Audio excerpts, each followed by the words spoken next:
Night Sounds is an unusual account dated September 1995 and written by Sanford Brooks. There's an old saying, if you listen to the October wind, you can hear the cries of 1,000 souls. A few years ago, I went to a Halloween party held at one of Danforth Avenue's local bars. As I sat at the bar waiting to be served, I looked up to see that my bartender was Viki, a woman whom I knew from when she used to be a waitress at another bar in the area. We smiled and exchanged our greetings. After she brought me a beer, we engaged in some small talk. Our conversation soon shifted to the crowd of people, all of whom were attending this evening's Halloween festivities. "Check out how many people are here tonight. This place is packed," I observed. "That's for sure. I'll get some good tips tonight," Viki said as she scanned the room. "So how come you aren't wearing a costume?" I inquired as I sipped my beer. "I'm not really into Halloween. It kind of gives me the creeps." "Halloween is supposed to give you the creeps. I mean, after all, that's part of the fun, right?" I replied.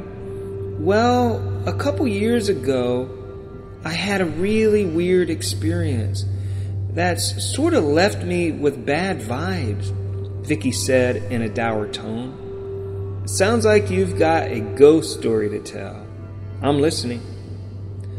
"The last bar that I worked at," Viki began, "had an apartment for rent above it.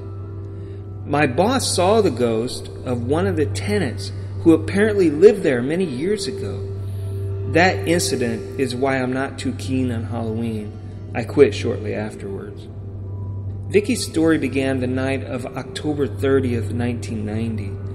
Viki and her boss, Martin, were closing up the bar after a long and busy evening.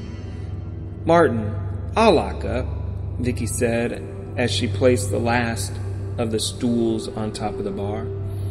"Do you mind? My feet are killing me," Martin asked as he slipped on his jacket. "No, not at all. You go home," Viki assured. "Thanks, love. Remind me to give you a raise," Martin said, flashing a smile. "Promises, promises," Viki replied in a mocking tone. "Well, good night. See you tomorrow," he said as the door slowly closed behind him. Viki reached behind the bar and retrieved a spare key ring. Buttoning up her coat, she grabbed her purse and headed for the back door. Turning off the lights, the bar was plunged in darkness. Outside, the cool air pricked her skin. Flipping through the keys, she eventually found the one that would lock the door. Viki was about to lock the door when she suddenly froze, listening intently. She thought she heard the sound of a moan coming from inside the darkened bar. Unnerved, Viki hurriedly locked the door. In her car driving home, Viki dismissed the sound as probably being just the October wind. The next day, October 31st, Viki wasn't due to start work until 6 p.m., when she would begin her evening shift. Viki was surprised when she received a call from Martin. "Hello," Viki answered. "Viki, it's me. You left the door open. This morning, as I was about to open up, I found the door open." "No way. I absolutely locked the door as I was leaving." "So you didn't leave the door open?" Martin stressed. "No," Viki replied firmly. "Don't tell me you've been burgled."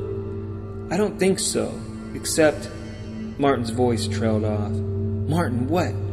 Viki sensed something was not right. "It's crazy. I thought it was my eyes playing tricks." Martin sounded shaken. "After I found the door open and I looked around, I started to take the stools off the bar." Tense, Viki urged, "And?" "I heard this moan," Martin continued, "and saw this old woman in her nightgown with dark hollow eyes and flowing white hair moving toward the back of the bar." Viki was relieved. "Did you call the police?" "Viki, the woman was floating above the floor.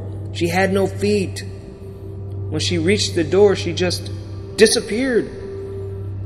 Viki's stomach was in knots. realization set in as she knew that the moan she heard was the ghost of that woman. I remained silent for a moment before I spoke. I was stunned. That's a creepy story. I understand why you quit. Viki paused, then slowly answered, that incident made me a true believer in ghosts.